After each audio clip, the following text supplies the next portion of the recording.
সদৌ অসম ছাত্ৰ সন্থাৰ বিৰুদ্ধে ভয়ংকৰ ষড়যন্ত্ৰ। বিজেপি RSSে ধ্বংস হোৱাটো বিচাৰে আছুক।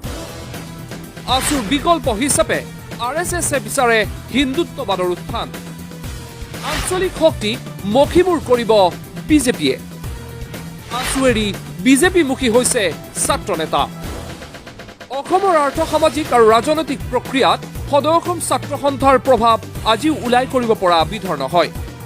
বৰং বিভিন্ন ক্ষেত্ৰত ছাত্ৰ সংগঠনটোৱে অসমীয়া ভাষা, জাতি আৰু সংস্কৃতিৰ হৈ মাত মাতি আহিছে।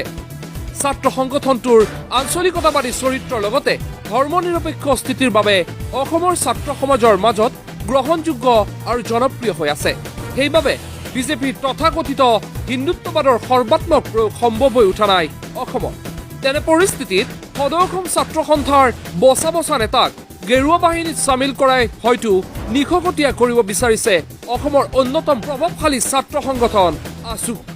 সেই সমীকৰণৰ লক্ষ্যৰে দীপাংকৰ কুমাৰ নাথ আৰু ডক্টৰ সমুজ্জ্বল কুমাৰ ভট্টাচাৰ্যৰে দীৰ্ঘদিন ধৰি সুসম্পৰ্ক ৰক্ষা কৰি আহিছে RSSৰ নেতাই।